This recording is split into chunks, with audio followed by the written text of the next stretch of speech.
Theory আমাদেরকে দিয়েছেন, এবং এটা যদি আমরা নিজের জীবনে বাস্তবায়ন করতে পারি, তাহলে এই জমিনে আল্লাহ বলছে আমি তোমাদেরকে জান্নাতি হিসেবে ডিক্লেয়ার করে দিয়েছে। তোর মধ্যে আমরা একটা বিষয় আলোচনায় ছিলাম যে আল্লাহ তাবারক ওয়া তাআলা প্রথম যে সবক আমাদেরকে দিয়েছে, ওয়ানফিকু ফি সাবিলিল্লাহ, তোমরা আল্লাহর রাস্তায় ব্যয় করো, এবং ওয়ালা তুলকু বিআইদিকুম ইলা তাহলুকা, নিজের হাতকে ধ্বংসের দিকে ধাবিত করিও না। যেমন সিনেমায় যাওয়া, নিজেকে নিজে ধ্বংস করে দেওয়া, মাদকের আসরে বসা, নিজেকে নিজে ধ্বংস করে দেওয়া, সুদ ঘুষে জড়িত হওয়া, নিজেকে নিজে ধ্বংস করে দেওয়া, কিশোর গ্যাংয়ে যাওয়া, নিজেকে নিজে ধ্বংস করে দেওয়া। আল্লাহ বলে এই যে ধ্বংস হয়ে গেছো, এখানে আর কারো হাত নাই, এটা তুমি তোমার কারণেই ধ্বংস হয়ে গেছো। রব্বুল আলামিন এই প্রথম ধারাটা নিয়ে আমরা আলোচনা করছিলাম। তো চাইলে 10টা ধারা আমরা সংক্ষেপে বলতে পারি, কিন্তু আমি চাই এটাকে তাফসীর করে কুলে কুলে যেন বলি। কেন? আল্লাহ তাবারক ওয়া তাআলা যদি চাইতেন 1 ঘন্টায় কোরআন নাজিল হয়ে যেত, আল্লাহ যদি চাইতেন একদিনে কোরআন নাজিল হইতো, কিন্তু আল্লাহ তাবারক ওয়া তাআলা আমার নবীর জীবনের সাথে মিলায়া 23 বছরে কোরআন নাজিল করেছে। কেন? জাতি যেন কোরআনও দেখে, এবং কোরআনের যিনি তাফসীর, ওই রহমতুল লিল আলামিনকেও যেন দেখে। একটা হচ্ছে মুফাসসির, মুফাসসির মানে যিনি তাফসীর করেন, ব্যাখ্যা করেন। আরেকটা হচ্ছে কোরআনের বাস্তব রূপ। মুফাসসির আপনি যে কাউকে বলতে পারবেন, কিন্তু কোরআনের আসল রূপ, প্র্যাকটিক্যাল কোরআন, এই জমিনে একজনকে বলতে পারবেন, উনি রহমতুল লিল। এই প্রথম ধারাকে নিয়ে আজকের আমাদের আলোচনা। আমরা চাইব যেন বিস্তারিতভাবে আমরা শিখতে পারি। যেমন রব্বুল আলামিন এই দুনিয়ায় আমরা যে চলি, এই চলার সাথে কিছু বাস্তবতার উদাহরণ, এক্সাম্পল আছে কি নাই? আছে। আল্লাহ আখিরাতকে বোঝানোর জন্য বারবার দুনিয়ার এক্সাম্পল এনেছে। কেন?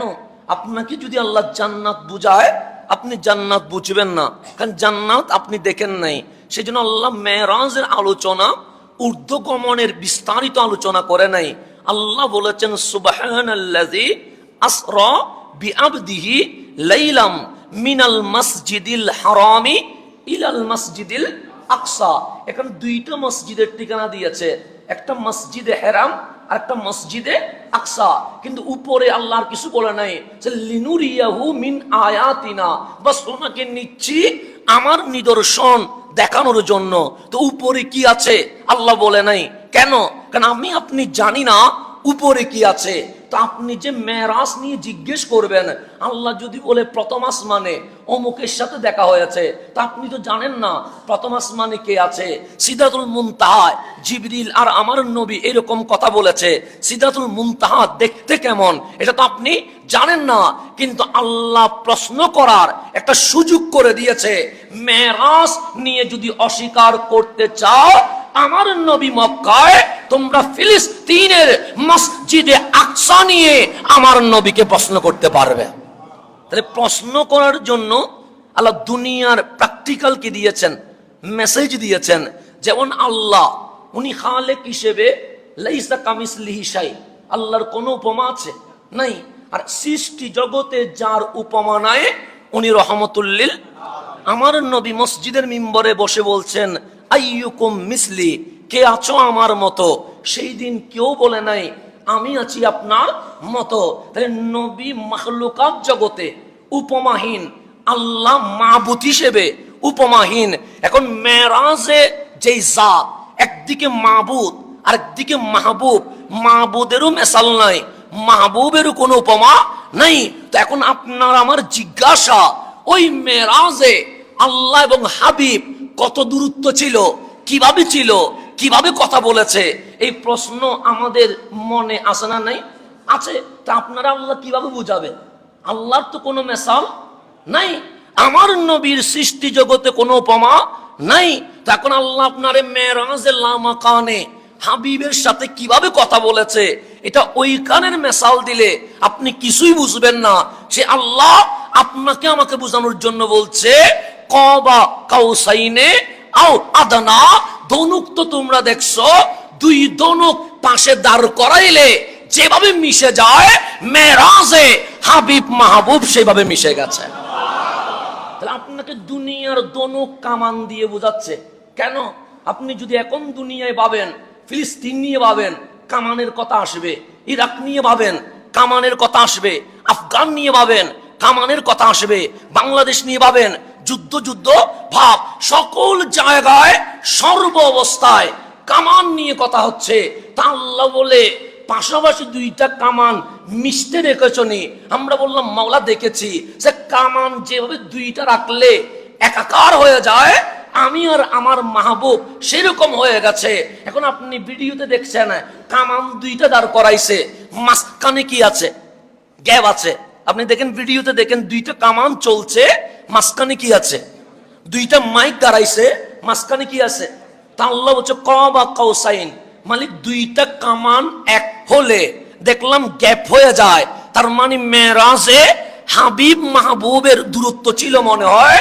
আল্লাহ বলে আও আদানা, দুনিয়ার কামান দাঁড় করাইলে মাঝখানে গ্যাপ থাকে, হাবিব মাহবুব দাঁড়াইলে মাঝখানে কোনো গ্যাপ থাকে না।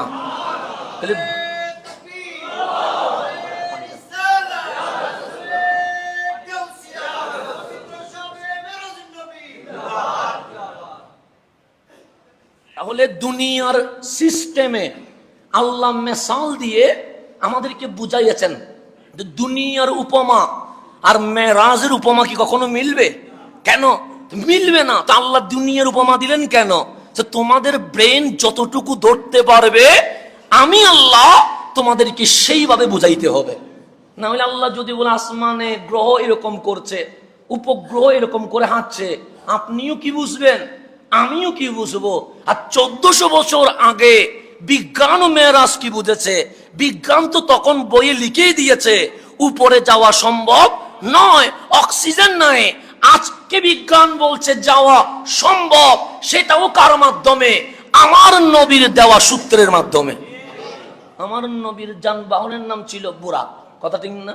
বরকন মানে বিদ্যুৎ। তো নবীর জমানায় কি বিদ্যুৎ ছিল না? বিদ্যুৎ ছিল না। তো নবীর বাহনের নাম উঠ হইতো, হয় নাই তো? ঘোড়া হইতো, হয় নাই তো? নাম দিয়েছে বুরাক। তখন তো সুইচ নাই, লাইট নাই, তো বরকুন কেন হলো? আমার কামলিওয়ালা বলে বিদ্যুতের সেকেন্ডের গতি যতটুকু আছে তার চেয়ে তোমার বাহনের গতি যদি স্পিড হয়, তুমিও নবমণ্ডল অতিক্রম করে গ্রহে উপগ্রহে যেতে পারবা। এটা আমার নবীর সূত্র। এটাকে সামনে নিয়ে বিমান বানাইলেন, বিমানের গতি কারেন্টের চেয়ে বেশি নয়। হেলিকপ্টার বানাইলেন, গতি বেশি নয়। পর রকেট যখন বানাইছে, সেকেন্ডে বিদ্যুতের গতির চেয়ে রকেটের গতি যখন স্পিড হয়ে গেছে, নীল আর্মস্ট্রং চাঁদ গ্রহে নেমে গেছে। সেখান থেকে এসে বলছে মুসলমানের নবী যদি মেরাজে না যাইতেন, ঊর্ধ্বগমনের যে বিশাল নলেজ রয়ে গেছে এটা পৃথিবীবাসী কখনো জানতে পারত না। দুনিয়া দিয়ে আপনারে বুঝাইতে হবে। কারেন্ট তখন ছিল না, কিন্তু কারেন্ট এখন আসছে। তো রসুল 1400 বছর আগে কারেন্টের কথা বলছে, বিদ্যুতের কথা বলছে। এখন গড়ে গড়ে মানুষের বিদ্যুৎ পৌঁছে গেছে, কথা ঠিক না? সেই জন্য আপনি যখন দেখবেন কিয়ামতের আলামত, কিয়ামতের আলামত দিছে চাকার মতো। কিসের মতো? এখন মনে ডিস লাইন, এগুলো কিসের মতো? চাকার মতো। তা আপনি মনে যদি রাস্তার গাড়ি চাকা মনে করেন তাহলে ভুল হবে। আপনার রসুল বুঝাইতে চাইছে এই যে উপরে ডিস লাইনের মধ্য দিয়ে তথ্য সংগ্রহ করা হয়, আধুনিক জামানায় দেখবা এক একটা স্যাটেলাইটের মাধ্যমে তোমার 200 মাইল দূরে কি হচ্ছে এটার নলেজ নিয়ে ফেলতে পারবা। এটাই কিয়ামতের আলামত। সেই জামানায় মানুষ বুঝে নাই, এই জামানায় মানুষ প্র্যাকটিক্যাল বুঝতে শুরু করে দিয়েছে, কথা ঠিক না? তা আল্লাহ দুনিয়ার সাথে মিলায়া মিলায়া আমাদেরকে বিভিন্ন এক্সাম্পল, উদাহরণ দিয়েছেন। আচ্ছা আপনি যদি, আমি যদি বলি আল্লাহর সাথে ব্যবসা করব, আল্লাহর সাথে কি ব্যবসা হয়? কেমনে ব্যবসা করবেন? কারণ আপনার গোডাউন লাগবে, আপনার পণ্য লাগবে, কেনা বেচা করতে হবে। তা আমি কিনতে হয়, আপনি বেচতে হয়। আল্লাহ কি কেনা বেচার মধ্যে মুহতাজ না, কিন্তু আল্লাহ কোরআনে বলছে সূরা আস-সাফের মধ্যে, ইয়া আইয়ুহাল্লাযীনা আমানু, হে ঈমানদার শোনো। তাহলে আমানু মানে শুধু আমরা, এখানে হিন্দু নাই, বৌদ্ধ নাই, সাকমা নাই, নাস্তিক নাই, ইহুদি নাই, খ্রিস্টান নাই। যদি বলতেন ইয়া আইয়ুহান নাস, তার মানে সবাই আছে। যখন ইয়া আইয়ুহাল্লাযীনা আমানু বলছে, এখানে যাদের হৃদয়ে ঈমান আছে আল্লাহ শুধুমাত্র তাদেরকে ডেকেছে। কথা ঠিক না? আল্লাহ বললেন ওহে ঈমানদার। এখন আমরা বললাম লাব্বাইক মাওলা, কিছু বলবেন? আল্লাহ বলে তোমাদেরকে একটা প্রশ্ন করব। আমরা বলি মালিক বলেন না। হাল আদুল্লুকুম আলা তিজারাতিন তুনজিকুম মিন আযাবিন আলিম, আমি কি এমন ব্যবসার সন্ধান তোমাদেরকে দিব যেই ব্যবসা তোমাদেরকে যন্ত্রণাদায়ক শাস্তি থেকে উদ্ধার করবে, মুক্তি দিবে? মানে এমন কোন ব্যবসার সন্ধান দিব কিনা যেই ব্যবসা করলে আমার বান্দা জাহান্নাম থেকে মুক্ত হবে, জান্নাতে প্রবেশ করবে। তা আল্লাহ যদি আপনারে জিজ্ঞেস, কোরআন মানে কি? আল্লাহ কথা বলা, তার সাথে আপনার সাথে কথা বলা। তো ইয়া আইয়ুহাল্লাযীনা আমানু, মাঝখানে কোনো পর্দা নাই, মাঝখানে কোনো প্রকার বাঁধা নাই, ডাইরেক্ট বলছে হে আমার মুমিন বান্দা, হাল আদুল্লুকুম আলা তিজারাতিন তুনজিকুম মিন আযাবিন আলিম, তোমাদেরকে কি আমি এমন ব্যবসার সন্ধান দিব যেই ব্যবসা করলে তুমি জাহান্নাম থেকে মুক্তি পাবা? এখন আল্লাহর আপনি কি বলবেন? আল্লাহকে সন্ধান দিবে? আপনারা কি চান? তা আল্লাহরে বলবেন না আল্লাহ অবশ্যই দিবেন? বলতে হবে না, কারণ আল্লাহ প্রশ্ন করছে হাল আদুল্লুকুম, তোমাদেরকে কি আমি সংবাদ দিব, সন্ধান দিব? বলা কিসের? সাআলা তিজারাতিন, এমন ব্যবসা। মোলা ব্যবসা এটা কি রকম লাভ দিবে?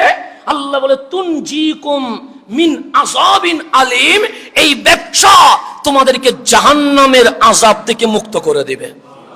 তো সাহাবায়ে কেরাম তখন দুই হাত তুলে বলছেন লাব্বাইক মাওলা, অবশ্যই আপনি সন্ধান না দিলে কে সন্ধান দিবে? তখন আল্লাহ বলছেন প্রথম ব্যবসা হচ্ছে তুমিনুনা বিল্লাহি ওয়া রাসূলিহি, এক নাম্বার হচ্ছে তোমরা আল্লাহ এবং রসুলের উপর ঈমান আনতে হবে। এটা কে বলতেছে? এখন প্রথমে বললেন ইয়া আইয়ুহাল্লাযীনা আমানু, হে ঈমানদার, এমন ব্যবসার কথা বলবো যেই ব্যবসা তোমাদেরকে জাহান্নাম থেকে মুক্ত করবে। তো প্রথম বলছে তুমিনুনা বিল্লাহ ওয়া রাসূলিহি, প্রথম ব্যবসা হচ্ছে আল্লাহ এবং রসুলের উপর কি আনা। এখন কেউ ঘুমাচ্ছে, তাদের যদি বলে ঘুমাও, এটা কি মানায়? আপনি অলরেডি মসজিদে চলে আসছেন, মসজিদে বসছেন, আমি যদি বলি এই মসজিদে বসেন, আপনি বলবেন হুজুরের মাথা কি কোনো ডিস্টার্ব দিচ্ছে কিনা? হুজুর তো আমরা তো মসজিদে এসে 11টা থেকে বসা শুরু করছি, আর আপনি বলছেন এখন বসতে। তো যে মসজিদে চলে আসে তাকে মসজিদে আসতে বলতে হয় না, যে ভাত খেয়েছে তাকে খাওয়ার কথা বলতে হয় না।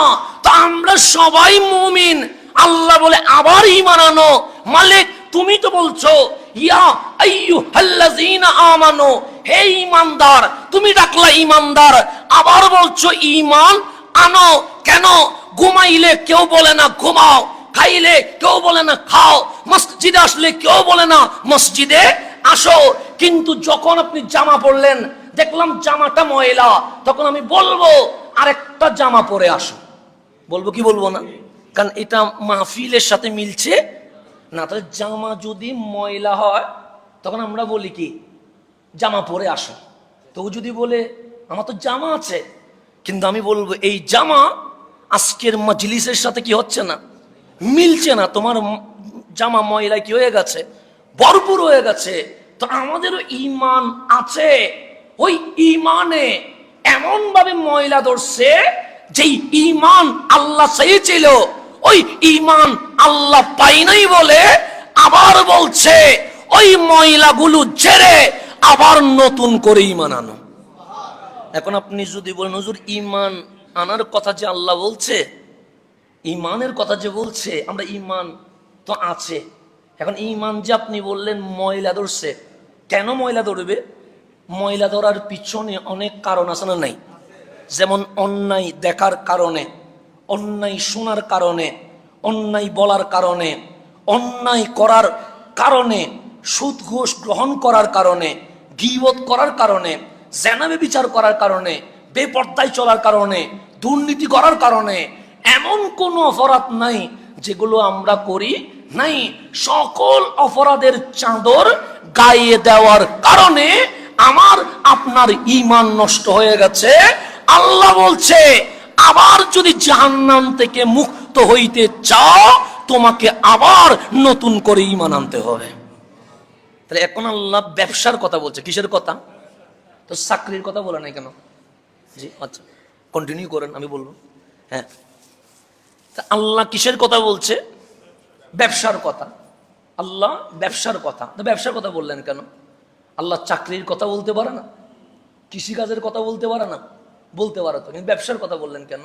আপনি দেখবেন কৃষক উনি কৃষিকাজ করে, কিন্তু দিন শেষে পণ্যগুলো কি করে? বিক্রি করে। তাহলে এটার নাম কি? ব্যবসা। চাকরিজীবী উনি বেতন নেয়, কিন্তু ওনার মূল বস গিয়ে কি করছে? ব্যবসা করছে। এই দুনিয়ার মূল থিমস হচ্ছে কি? ব্যবসা। তা আল্লাহ বললেন তুমি চাকরি করলেও ব্যবসার সাথে জড়িত, তুমি কৃষিকাজ করলেও ব্যবসার সাথে জড়িত, তুমি রিক্সা চালাইলেও ব্যবসার সাথে জড়িত, তুমি মাহফিল করলেও ব্যবসার সাথে জড়িত। দিন শেষে মূল থিমস বিজনেসে চলে গেছে। সেই জন্য আল্লাহ এখানে ব্যবসার কথা বলে বলছে ঈমান আনয়ন করো। তো ঈমান আনয়ন তো করলেন, এরপর কি? এরপর আল্লাহ বলছে তুজাহিদুনা ফি সাবিলিল্লাহ, আল্লাহর রাস্তায় জিহাদ করতে হবে। কিভাবে? বি আমওয়ালিকুম, তোমাদের আমওয়াল মাল সম্পদ ব্যয় করে, ও আনফুসিকুম, যদি প্রয়োজন হয় তোমাদের গর্দান আল্লাহ এবং রাসূলের পথে কুরবান করে দিতে হবে। এটা ঘোষণা কার? আল্লাহ। আল্লাহ দুইটা ডিউটি দিয়েছেন। এক নম্বর ডিউটি তুমিনুনা বিল্লাহি ওয়া রাসূলিহি, আল্লাহ এবং রাসূলের উপর ঈমান আনয়ন করতে হবে। এটা কয় নাম্বার? দুই নাম্বার ওয়া তুজাহিদুনা, জিহাদ করা। কি করা? আপনি মনে করছেন জিহাদ মানে কুফায়া দেওয়া, আপনি মনে করছেন জিহাদ মানে পাথর মেরে মাথা ফেটে দেওয়া, আপনি মনে করছেন জিহাদ মানে রাস্তায় আগুন ধরায়া দেওয়া, আপনি মনে করছেন জিহাদ মানে গাড়ি ভেঙে ফেলা। শুধু তাই নয়, আল্লাহ বলছে এই জিহাদ, আজকে যে আপনি আজানের আগে মসজিদে চলে আসছেন, এটা আপনি আপনার নফসের সাথে বড় জিহাদ করেছেন। আমরা সবাই জিহাদে আছে। কোথায় আছে? এই যে মসজিদে বসা, এটা জিহাদ। এটা কি? সত্য কথা বলা, এটা জিহাদ। অন্যায়ের বিরুদ্ধে কথা বলা, এটা জিহাদ। অশ্লীলতা বন্ধ করা, এটা জিহাদ। ন্যায়ের পক্ষে কথা বলা, এটা জিহাদ। মজলুমের পক্ষে কথা বলা, এটা কি? জিহাদ। সব মিলায়া যত ভালো আমল আছে, জুহুদুন মানে প্রচেষ্টা। কিসের চেষ্টা? জাহান্নাম থেকে দূরে রেখে জান্নাতে যাওয়ার জন্য আল্লাহ এবং রাসূলকে রাজি করার পন্থার নাম জিহাদ। পন্থার নাম কি? জিহাদ।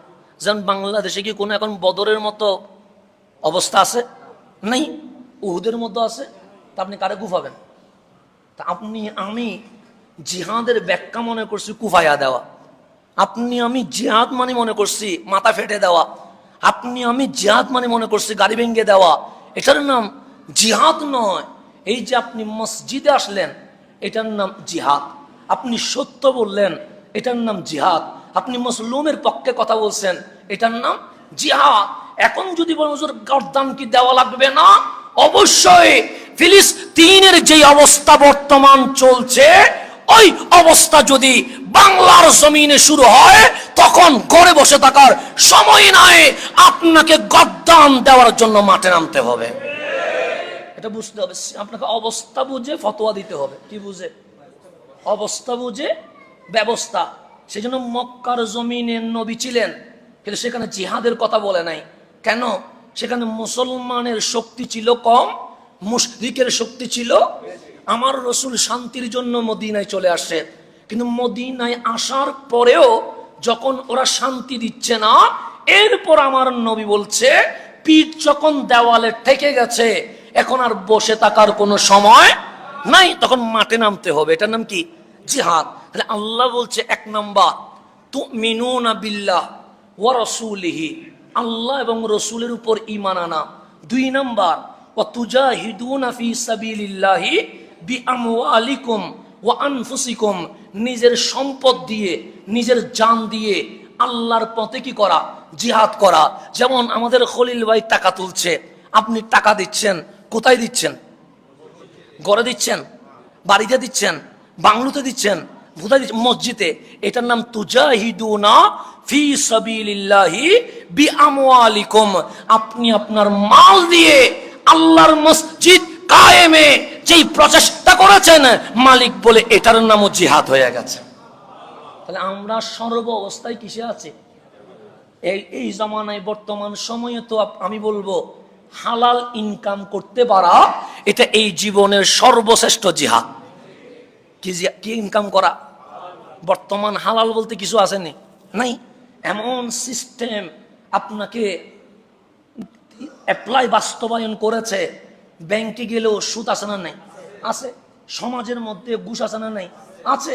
আমরা তো এমন সময় চলে যায়, বিভিন্ন অঞ্চলে মাহফিল করতে গেলে আমাদেরকে মাহফিল কমিটি বলে, হুজুর আপনি সুদ নিয়ে কথা বলবেন না। আমি বলি কেন? আমাদের এখানে যারা বড় লোক আছে, তারা যারা কৃষক আছে, তাদের সাথে জমি চুক্তি করে সুদের উপর ভিত্তি করে আপনি যদি সুদের মাহফিল করেন, আগামী বছর আর মাহফিল করা সম্ভব হবে না। তাহলে ওনারা বলে দিচ্ছে তোরা মাহফিলে যাবি না কেন? হুজুরে কিসের বিরুদ্ধে কথা বলবে? সুদের বিরুদ্ধে কথা বলবে। দেখেন, মাহফিল কমিটি পর্যন্ত বলতে বাধ্য হচ্ছে গ্রাম অঞ্চল যেখানে শিক্ষিতের হার নাই বললে চলে, সেখানেও সুদের বাজার বসছে কি বসে নাই? বসছে। তা আপনি কোন জায়গায় গিয়ে ইসলামের কথা বলবেন? কোন জায়গায় গিয়ে হকের আওয়াজ করবেন? যত মাহফিলে যায়, প্রত্যেক মাহফিলে কিছু না কিছু আমাদেরকে লিখে দে, এই বিষয়ে কথা বলা যাবে না, এটা লিখে দে।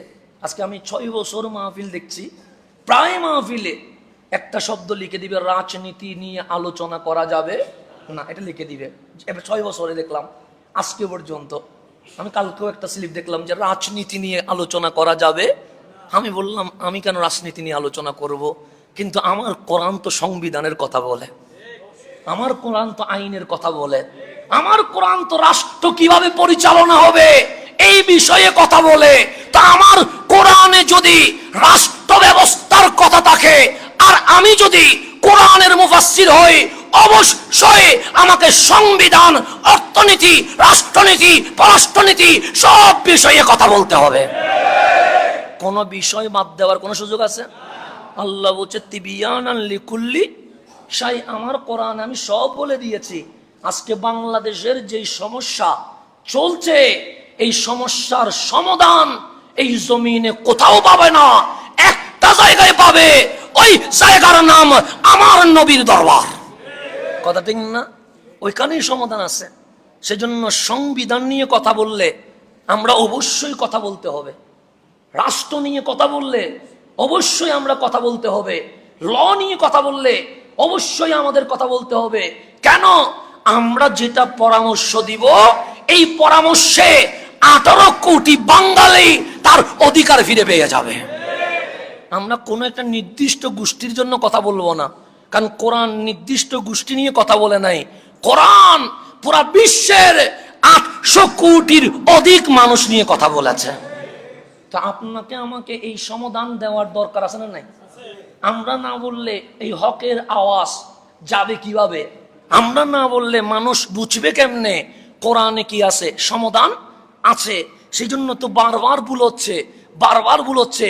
কখনো পাঠ্যপুস্তকে ভুল হয়, কখনো আমাদের এই যে সিলেবাস এগুলাতে ভুল হয়। কেন? আপনি দেখবেন এগুলার ভুল হওয়ার পিছনে প্রতিটা গভর্নমেন্ট আলেম সমাজের পরামর্শ নেয় নাই। যদি পরামর্শ নিত তাহলে শিক্ষা ব্যবস্থায় কখনো নাস্তিক্যবাদ প্রবেশ করত না। আর নাস্তিক্যবাদ প্রবেশ না করলে আজ 2-3 দিন আগে আমাদেরকে দেখতে হয়েছে ছোট ছোট বাচ্চার লাঠির আঘাতে শিক্ষক রক্তাক্ত হয়ে গেছে। হয়েছে কি হয় নাই? যারা মারছে তাদের বয়স কত? 25, 26, তার চেয়ে বেশি হবে। আর যারা মার খাইছে ওদের বয়স কত? 60, 70, তাহলে বাবার বয়সের চেয়ে বড়। তো এখন আপনি মারছেন, কারে মারছেন? শিক্ষকরে। তো শিক্ষকরে আপনি মারছেন, আপনি ছাত্র ছিলেন, তা আপনি, এটা তো শিকার কথা, শিক্ষকের গায়ে হাত তোলা যাবে? তাহলে শিখে নাই কেন? তাহলে আমার শিক্ষা ব্যবস্থায় ভুল ছিল বিদায় আমার ভাই শিক্ষিত হয়েছে কিন্তু মানুষ হইতে পারে নাই। শিক্ষিত হয়েছে কিন্তু মানুষ হইতে পারে না, কারণ শিক্ষা ব্যবস্থার দ্বারা কি হয়ে গেছে? ভুল হয়ে গেছে। এই ভুলগুলো শুধরিয়ে দিবে কারা? আলেম সমাজ শুধরিয়ে দিবে। সেই জন্য আমাদেরকে প্রত্যেকটা বিষয়ে বলা দরকার, মানুষের জানা উচিত কোরআন কিভাবে সমাধান দিয়েছে। যখন মানুষ জানবে প্রতিটা সমস্যার সমাধান কোরআন দিয়েছে, মানুষ কোরআনের বাইরে যাইতে পারবে? কোরআনের বাইরে যদি না যায়, এই পৃথিবীতে আর দুর্নীতি হবে? দুর্নীতি যদি না হয়, আপনি আমি সমস্যায় পড়বো না। সিম্পল সমস্যা, মানতে যেটা হবে এটা মানি না, যেটা মানার দরকার নাই ওইটার পিছনে আমরা সময় কি করি? ব্যয় করি। সবাই জানে কোনটা মানা দরকার, সবাই জানে কোনটা বাস্তবায়ন করা দরকার। সেই জন্য জানে বলে ওনারা মাঝে মাঝে লিখে দে, এই বিষয়ে কথা বলিয়েন না। কেন? জানে এই বিষয়ে কথা বললে এখানে ইসলাম যেটা সমাধান দেয়, এটা যদি বাস্তবায়ন হয়, সোনার বাংলায় নাস্তিকবাদ কখনো জেগে উঠতে পারবে না। এটা জানে কি জানে না? জানে। সেই জন্য তারা নিষেধ করতে চায়, কিন্তু নিষেধ করলে তো হবে না, হকের আওয়াজ আমাকে করতে হবে। তাহলে এখন গভীরভাবে খেয়াল করবেন। তাহলে আল্লাহ ব্যবসা করতে চায় কার সাথে? বান্দার সাথে। আল্লাহ বলছে আমি কি তোমাকে ব্যবসার কথা বলবো না? তো কিরকম ব্যবসা? এক নম্বর, তুমি আল্লাহ এবং রসুলের উপর কি আনবা? ঈমান আনবা। 2 নম্বর, তোমার মাল সম্পদ দিয়ে, জান দিয়ে ইসলাম প্রতিষ্ঠায় আল্লাহর পথে, আল্লাহর হাবিবের পথে জিহাদ করবা। তো মালিক লাভ কি? জালিকুম খায়রুল লাকুম ইন কুনতুম তা'লামুন, এটাই তোমাদের জন্য সবচেয়ে বেস্ট যদি তোমরা জানতে। এখন ব্যবসা করলে তার লাভ লসের হিসাব করতে হবে কি হবে না? হবে। আপনি যখন ব্যবসায় নামবেন, সর্বপ্রথম লাভ লস আপনি ভাববেন। যদি দেখেন ব্যবসায় লস বেশি, আপনি জীবনে ব্যবসা করবেন না। কেন? আমি জানি এই ব্যবসায় যদি নামি আমার কি হয়ে যাবে? লস হবে। আপনি নামবেন কখনো না। তো আল্লাহ বলছে তোমার ব্যবসায় মুনাফা কি? আমরা বললাম মালিক তুমি যখন ব্যবসার সংবাদ দিলা, তো তুমি আল্লাহ বলো এই ব্যবসা করলে লাভ কি হবে? যদি আল্লাহ এবং রসুলের উপর ঈমান আনি, যদি আমার সম্পদ, আমার জান সবকিছু আল্লাহর রাস্তায় ব্যয় করি, আমার মুনাফা কি? আল্লাহ বলে 1 নম্বর মুনাফা হচ্ছে ইয়াগফির লাকুম যুনুবাকুম, আমি আল্লাহ তোমাদের জীবনের গুনাহ মাফ করে দিব। এটা কয় নম্বর মুনাফা? মানে ব্যবসার 1 নম্বর লাভ হচ্ছে আল্লাহ বলে জীবনের গুনাহ কি করে দিব।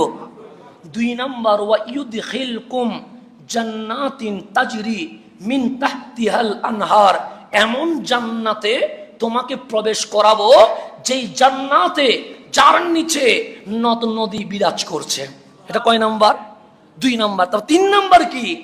ওয়া মাসাকিনা তাইয়িবাতান ফি জান্নাতি আদনিন, আর চিরস্থায়ী জান্নাতে আমি আল্লাহ তোমাদের জন্য উত্তম আবাসের ব্যবস্থা করে দেব। এটা কয় নাম্বার? তার উপর আল্লাহ জালিকাল ফৌজুল আজিম, দুনিয়াতে গোল্ডেনে প্লাস পাইলে ঘরে ঘরে মিষ্টি বিতরণ করো, দুনিয়াতে গোল্ডেনে প্লাস পাইলে পুরা এলাকা মাথায় তোলো। তা আমি আল্লাহ বলছি আমার সাথে ব্যবসা করলে 3টা লাভ পাবা। 1, জীবনের গুনাহ মাফ হয়ে যাবে। 2, জান্নাতে যাবা। 3, জান্নাতে আমি আল্লাহ তোমার জন্য বাংলো বানাবো। এই 3টা নিয়ামত যারা পাইছে, জালিকাল ফৌজুল আজিম, বাস্তবে দুনিয়ায় সে গোল্ডেন এ প্লাস পেয়ে গেছে। এটার নাম বাস্তব সফলতা। তা আল্লাহ আমাদেরকে ঈমান আনতে বলছে কেন? এই জিনিসটা আমাদের জানা উচিত না? যে মানুষ ঈমান আনে তার ঈমান গোপন থাকে না, ওপেন হয়ে যায়। কি হয়ে যায়? এখন ধরেন আপনি আমাকে পানি দিছেন, কি দিছেন? পানি যদি বোতলের চেয়ে বেশি হয়ে যায়, পানি কি হয়ে যাবে? পড়ে যাবে, এটা স্বাভাবিক বিষয়। আর যদি পানি কম হয়, জীবনে পড়বে। তো ঈমানটাও হচ্ছে একটা কলব, যে কলবে পানি ভর্তি থাকে। ঈমানের পাওয়ার যখন বাড়ে, পানিটা বেড়ে যায়, পানি যখন বেড়ে যায় এটা পড়ে যায়, বিশ্ববাসী মুসলমানের ইমানের তাকাত, পাওয়ার, শক্তি সম্পর্কে জানতে পারে। এখন আমার যেটা ইমানের পানি আছে কোথায়? কলবে। এটা দিয়ে কলবের দেওয়ালেই ভিজে না, বাইরে পড়বে কেমনে? এটা কলবের দেওয়াল কি করতেছে না, ভিজতেছে না। তো ভিতরে খালি একটা কি আছে, ডেকসি আছে, যেটাতে আপনি চুলায় যদি আগুন দিয়ে দেন, ডেকসির মধ্যে পানি কি টকবক করবে?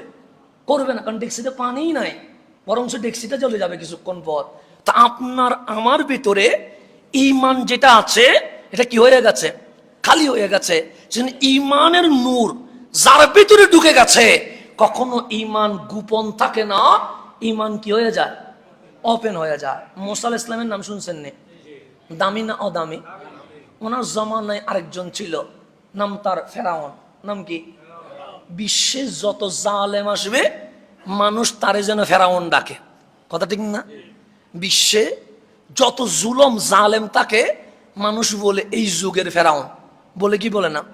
যেমন আপনি যখন বলবেন আবু জেহেলকে, আপনি বলবেন মুসার জামানায় ফেরাউন যেটা, আমার নবীর জামানার ফেরাউনের নাম আবু জাহেল। তাহলে ফেরাউন শব্দ ঘুরে ফিরে কি করতেছে? আসতেছে। এজিদের নামে ফেরাউন চলে আসবে। পৃথিবীতে যত জুলম বাস আছে সবার নামের সাথে ফেরাউন নাম কি হয়ে যায়? লেগে যায়। তাহলে ফেরাউন ভালো না খারাপ? খারাপ। আমরা একটা ভালো হিসেবে উপমা দিব, নাম মুসা আলাইহিস সালাম। আমরা খারাপ হিসেবে উপমা দিব, নাম কি? তাহলে ফেরাউনকে মুসা কালিমুল্লাহ ঈমানের দাওয়াত দিয়েছে, কিন্তু ঈমান আনছে? কিন্তু ঈমান শত সৌভাগ্যের বিষয়, ফেরাউন কালিমা পড়ে নাই, ফেরাউনের মেয়ে কালিমা পড়ে নাই, ফেরাউনের ডানে বামে মন্ত্রী কালিমা পড়ে নাই, কিন্তু ফেরাউনের গড়ের দাসী কালিমুল্লাহর দাওয়াত শুনে কালিমা পড়ে মুসলমান হয়ে গেছে। ফেরাউনের কি দাসী বলেন, কি নাম তার? মাস্তা। নাম কি? মাস্তা। ফেরাউনের দাসী, যে ফেরাউনের মেয়ের কি করত? সেবা করত। সে কালিমুল্লাহর দাওয়াত শুনে মুসলমান হয়ে গেছে। এখন ওপেনে না গোপনে? গোপনে, কারণ ফেরাউনের যে বিশাল বাংলো, সেখানে ঈমানের আওয়াজ দেওয়া সম্ভব নয়। তো একদিন ফেরাউনের মেয়ের চুল আশ্রাইতে গিয়া চিরুনি মাটিতে পড়ে গেছে। চিরুনি কোথায় পড়ে গেছে? এখন মাস্তা যে চিরুনিটা পড়ে গেছে, ওই চিরুনি যখন তোলার জন্য নিচে হাত দিছে, হঠাৎ তার মুখ দিয়ে বের হয়েছে বিইসমি রব্বিল আলামিন, আমার আল্লাহর নামেই আমি এটা তুলছি। মানে অজান্তে মুখ দিয়ে কার নাম চলে আসছে? বিইসমি রব্বিল। ফেরাউনের মেয়ে বলে, কি রে, আমাদের ঘরের রব তো ঘরের মধ্যে রয়ে গেছে, আনা রব্বুকুমুল আলা। মুসার ফেরাউন রয়ে গেছে, আর মাস্তা বলছে বিইসমি রব্বিল আলামিন, রব্বুল আলামিনের নামে। আবার রব্বুল আলামিন কেমনে হবে? আমাদের ঘরে রব আছে। মাস্তা কি বলে? মাস্তার হাত ধরে ফেলেছে। মাস্তা, তুমি কোন রবের কথা বলেছো? মাস্তা বলে, তোমার রব, মুসার রব, ফেরাউনের রব, আমার রব, পুরো বিশ্বকুলের রব, ওই আল্লাহর নামে আমি শুরু করেছি।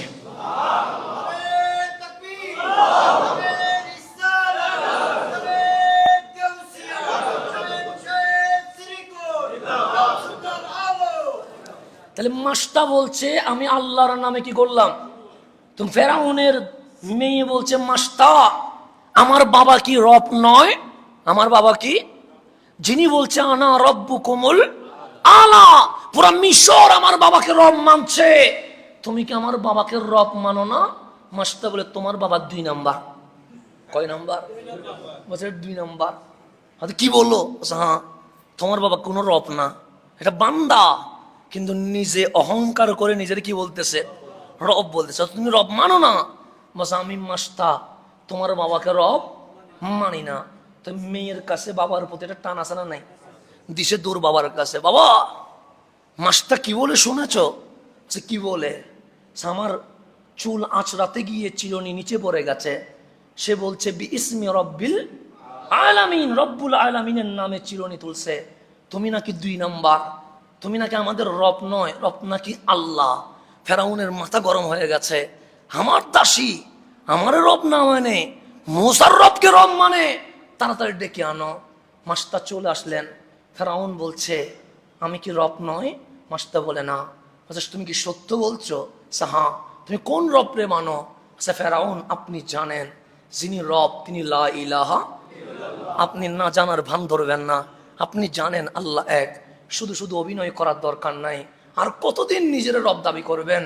আমি মাস্তা যারা রব মানি তারা আপনিও রব মানেন। তখন ফেরাউন বলে, তোর যা লাগবে সব দিব, ওই রবরে ছেড়ে দে, আমারে মেনে নে। সেদিন ইমানের যদি তাগিদ নেন, ইমান বলবে বড় করে করে আল্লাহর নাম বল। আর নিজে যদি বাঁচতে চান, সেদিন মন বলবে ফেরাউন রে আল্লাহ বল। একদিকে মন আরেকদিকে ইমান। ফেরাউন বলে, যা চাইবি তাই দিব। মাস্তা বলে, যা নয় পুরো দুনিয়া হাতে দিয়ে দিলেও আমি তোমার আল্লাহ বলবো না, আমি রব্বুল আলামিনকে আল্লাহ বলবো। ফেরাউন বলে, আমারে আল্লাহ না মানলে বিশাল শাস্তি অপেক্ষা করছে, সে শাস্তি যা দিবা দিয়ে দাও, তারপরেও আমি আল্লাহ ছাড়বো না। তখন ফেরাউন বলে, অতি দ্রুত তেল সিদ্ধ করো। মাস্টার সামনে তেল সিদ্ধ করছে। মাস্টার দুই মেয়ে, এক মেয়ে কুলে আরেক মেয়ে ছোট্ট হাঁটতে পারে। আজ তোমাকেও তেলের মধ্যে পোড়াবো, তোমার মেয়েকেও তেলের মধ্যে পোড়াবো, কিন্তু আমার ইসলাম তো অনুমতি দিয়েছে জান বাঁচানো ফরজ, প্রয়োজনে তুমি অস্বীকার করিও। কিন্তু মাস্টার সেখানে চাইলে বলতে পারতেন, ফেরাউন তোমার আল্লাহ হিসেবে মানি নিছি। মাস্টার বলে, আরে সন্তান তো আমার দুইটা, আল্লাহ যদি আমার আরো বেশি দিত, আমার মাওলার ভালোবাসায় দুইটা নয় আমি 100টা সন্তান আগুনে দিতে রাজি আছি। মাস্টার ইমানের পরীক্ষা শুরু হয়ে গেছে। আগুন জ্বলছে, তেল গরম হচ্ছে। সামনে রজবের পর শাবান, শাবানের পর কি রমজান। ইফতারি তো সবাই করেন। ইফতারিতে আপনার ঘরের চুলায় তেল সিদ্ধ হয় কি হয় না? বেগুনি ছাড়েন কি ছাড়েন না? একটু বেগুনির দিকে তাকান, কল্পনা করেন ইফতারের মোমেন্ট চলছে, এখন তেল সিদ্ধ হচ্ছে, আপনি পেঁয়াজও দিচ্ছেন, আপনি বেগুনি দিচ্ছেন, এরকম হিসাব করেন। ফেরাউনের সামনে বিশাল ডেগে তেল সিদ্ধ হয়ে গেছে। সর্বপ্রথম হাঁটতে পারা মেয়েটার দুইটা পা ধরে ফেরাউন আলগায় ফেলছে।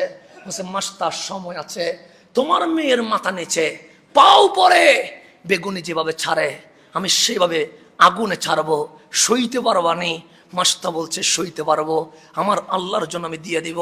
যখন ফেরাউন ওই মাথাটাকে নিচে দিয়ে পাটা দুই উপরে তুলছে, তখন মাস্টার মেয়ে বলছে, মা আমি যদি আমার মারে মা ডাকি, আমার মায়ের হৃদয় কেমন করে উঠবে? আপনার সন্তান যদি আপনার বাবা ডাকে, আপনি কি কখনো মানতে পারবেন?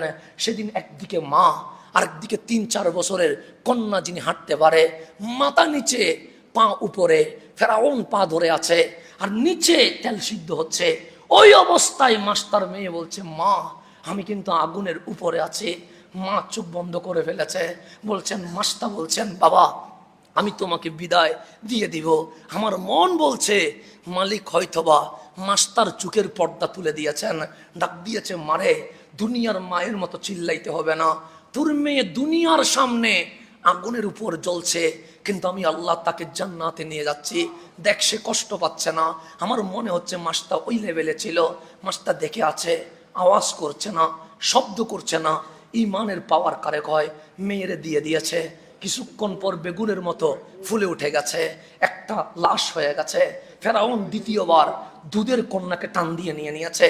এটা তো আর আওয়াজ করার শক্তি নাই, এটা তো কথা বলতে পারে না, নেওয়া মাত্র আগুনে দিয়ে দিয়েছে। ফেরাউন তার মা মাস্টার চোখের সামনে দুইটা কন্যা কোথায় দিয়ে দিছে? আগুনে দিয়ে দিছে। এখন আছে কে? মাস্টার আর কেউ নাই, দাসী আছে। তখন দাসীরে ধরতে যাবে, মাস্টার বললেন, ফেরাউন আমার গায়ে হাত দিস না, আমি মুমিনা, আমার উপর পর্দা ফরজ, আমাকে ঠেলে আগুনে ফেলতে হবে না, আমি নিচে হাঁটে হেঁটে আগুনে দিয়ে দিব। যেন মনে হচ্ছে শীতকালে গরম পানিতে গোসল করতে যাবে। আমার আঁচ, এই যুগের মুসলিম নারী পর্দা নাকি তার উপর জুলুম হয়ে গেছে, সে নাকি পর্দা করতে পারে না। আমার বোন নেকাব পড়তে পারে না, আমার ঘরের মেয়ে আজ শপিংয়ে যাবে, পর্দা করতে লজ্জা হয়। আর মাস্টার চোখের সামনে আগুন জ্বলছে, ফেরাউন ধরতে চেয়েছে। মাস্টার বলছে, আমি মুমিনা, আমার গায়ে অন্য পরপুরুষ হাত দেওয়ার কোনো অধিকার নাই, আমি হেঁটে হেঁটে যাব, আমি হেঁটে হেঁটে গোসল যেভাবে করে সেভাবে চলে যাব, আমার গায়ে হাত দিস না। তখন মাস্টার বলছে, ফেরাউন আমার একটা ওসিয়ত আছে। ফেরাউন বলে, তুই মরে যাবে, কি ওসিয়ত? সে ওসিয়ত রাখবা কিনা বলো। সে বল, অনেকদিন তো খেদমত করেছিস ঘরে, ওসিয়ত রাখবো। সে যখন আমারও আগুনে দিয়ে দিবি, আমার মেয়ে যেরকম কয়লা হয়ে গেছে দুইটা, আমিও তো সেরকম কয়লা হয়ে যাব। এই তিনটারে কখনো আলাদা করিস না, এই তিনটারে একসাথে একটা কবরে দিয়ে দিস। আমার শেষ ওসিয়ত, আমার মা মেয়েকে যেন আলাদা না করা হয়, এক কবরে যেন দেওয়া হয়। ফেরাউন বলে অসুবিধা কি, এটা মানবো, সমস্যা না, 3 জায়গায় দিলে আরো বেজাল বেশি, একটা গর্তে দিয়ে দিলে আমাদের কাজও কি হয়ে যাবে, সংক্ষেপ হয়ে যাবে। মাছটা হেঁটে হেঁটে যেন আগুনে পড়ে গেছে, 3টা কয়লা এক হয়ে গেছে, 3 কয়লারে একসাথে কবরে দিয়ে দিয়েছে। 2000 বছর চলে গেছে। কয় হাজার বছর? 2000 বছর চলে গেছে। মা আমেনার ঘরে রহমতুল্লিল আলামিন চলে এসেছে, তারও 40 বছর চলে গেছে। আপনার নবী নবুয়ত প্রকাশ করেছে, তারও 10 বছর চলে গেছে। আজ 2050 বছর হয়ে গেছে। আল্লাহ ডাক দিলেন, হাবিব ঘুমাবেন, সুবহানাল্লাযী আসরা বিআবদিহি লাইলাম, উঠে যান না হাবিব, আমার কাছে আনবো, আমার হাবিবরে আমার দেখা দিব। হাবিব উঠে গেছেন। আল্লাহ বললেন, মিনাল মসজিদিল হারামি ইলাল মসজিদিল আকসা, হাবিব মসজিদে আকসায় চলে গেছে। যখন মসজিদে আকসার নামাজ শেষ, ঠিক ফিলিস্তিন আর মিশর কাছাকাছি, তো মিশরে মাস্টার 2 মেয়ের কবর একসাথে। আপনার নবী উঠছে মসজিদে আকসা থেকে বুরাকে করে উপরে। হঠাৎ যখন মসজিদে আকসায় বুরাকে যখন রহমতুল্লিল আলামিন উঠে গেছে, কিছু দূর যখন বুরাক গেছে, আমার নবী বললেন, বুরাক থাম। বুরাক থেমে গেছে। জিবরিল ডাক দিয়ে বললেন, নবী গো থামলেন কেন? আমার নবী ডাক দিয়ে বললেন, জিবরিল আমি জান্নাতের ঘ্রাণ পাচ্ছি, দুনিয়ার জমিন থেকে জান্নাতের ঘ্রাণ আছে। জিবরিল বলো না ওই ঘ্রাণ কোথা থেকে পাচ্ছি? জিবরিল বলেন, নবী গো ওই তো মিশর, ওই মিশরে মা আর 2 মেয়ের লাশ ফেরাউন জ্বালিয়েছিল, ওখানে তার কবর, ওই কবর থেকে জান্নাতুল ফেরদাউসের ঘ্রাণ বের হয়ে গেছে।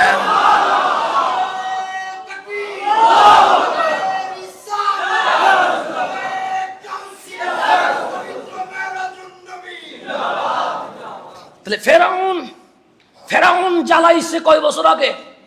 2000 বছর আগে। 2000 বছর পরে আপনার নবী আসলো, তারও 50 বছর চলে গেল। 50 বছরে বুরাকে উঠে যাচ্ছে ফিলিস্তিন থেকে। আপনার নবী দুনিয়ার কবর থেকে জান্নাতের ঘ্রাণ পায়া থেমে গেছে। ডাক দিয়ে বললেন, জিবরিল জান্নাতের ঘ্রাণ আসছে কোত্থেকে?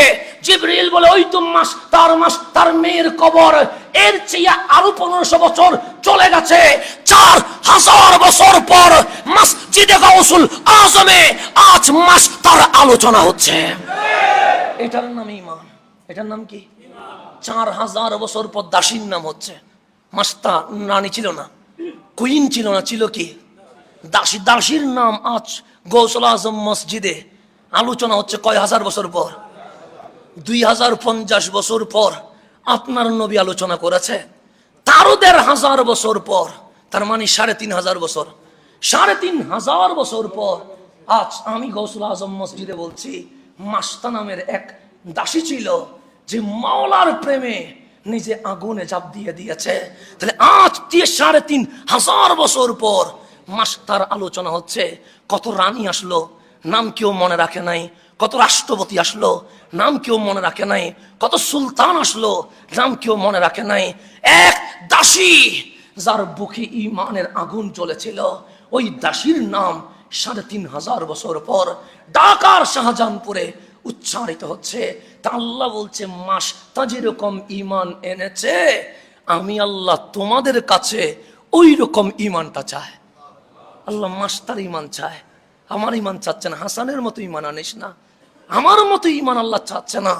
আল্লাহ বলে, দেখ 3500 বছর পরে যখন বলছে তুমিনুনা বিল্লাহি ওয়া রাসূলিহি, আল্লাহ এবং রসুলের উপর ঈমান আনো, এর ব্যাখ্যায় আমি হাসান আমার নাম বলতে পারি নাই, আমি আমার অন্য কোন আত্মীয় স্বজনের নাম বলতে পারি নাই, কিন্তু আজ এই আয়াতের ব্যাখ্যায় 3500 বছর আগে যেই মাসটা চলে গেছে, ওই মাসটার উদাহরণ দিয়ে আমাকে তাফসীর করতে হচ্ছে। আল্লাহ এবং রসুলের উপর ঈমান যদি আনতে হয়, এক জ্বলন্ত উদাহরণের নাম ফেরাউনের দাসী মাস্তা। ওনার মতো ঈমান আনলে ফেরাউন মুছে যাবে, কিন্তু তার নাম সোনালী অক্ষরে এই জমিনে লেখা হয়ে থাকবে। সেই জন্য আপনার আমার ঈমান আল্লাহ এভাবে চেয়েছে, তুমিনুনা বিল্লাহি ওয়া রাসূলিহি। আমি যদি ব্যবসা আরো বলি, জিহাদ ফি সাবিলিল্লাহ বিল আমওয়াল, মাল দ্বারা জিহাদ কিভাবে করবেন তাও আমি আমার উদাহরণ দিতে পারছি না, কারণ আমি মাল দিয়ে জিহাদ করতে পারি নাই। আমি যদি ওই মাল দিয়ে জিহাদের উদাহরণ দিতে চাই, তাও আমাকে আজ থেকে 1500 বছর আগে মদিনায় মুনাওয়ারায় চলে যেতে হবে। এখন সময় সংক্ষিপ্ত, আমি ওইদিকে মেসালে যেতে পারবো না। আজকে মাসটা পর্যন্ত থাক। আমি মাসটা যিনি আল্লাহ এবং রসুলের উপর কি এনেছে, ঈমান এনেছে, তো ওই ঈমান যখন মজবুত হয়, এটার ভেতরে গোপন থাকে না, এটা কি হয়ে যায়, ওপেন হয়ে যায়, ওপেন হয়ে যায়। কিন্তু আফসোসের বিষয়, 90% মুসলমানের দেশে আমাদের ঈমান ওপেন হয় না, আমাদের ঈমান কি হয়ে যায়, গোপন হয়ে যায়। হুজুর এটা বলা যাবে না, হুজুর এই বিষয়ে আলোচনা করা যাবে না, এই আয়াতটা সামনে নেওয়া যাবে না, আমাদের হচ্ছে যাবে না। কেন? ঈমানের ডেকসি আছে, কিন্তু ডেকসিতে ঈমানের পানি নাই, পানিগুলো শুকিয়ে গেছে।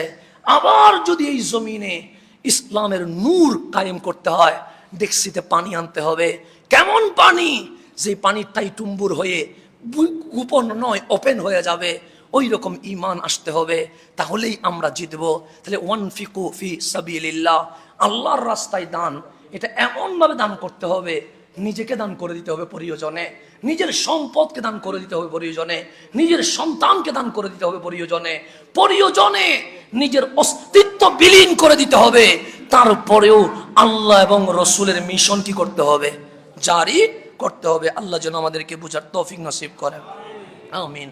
তাহলে আজকে আমরা শুধুমাত্র ওইটাই বললাম, তুমিনুনা বিল্লাহি ওয়া রাসূলিহি, আল্লাহ এবং রসুলের উপর কি ঈমান। এরপর আমাদের আলোচনা ধারাবাহিক চলবে, প্রায় 10 পর্ব চলে গেছে, এভাবে আলোচনা চলতে থাকবে ইনশাআল্লাহ। আমাদের আলহাজ মুহাম্মদ জাকির হোসেন সাহেবের পক্ষ থেকে আমাদের মসজিদ উন্নয়ন কাজে 1 লক্ষ টাকা দিয়েছেন। আল্লাহ যেন ওনার দান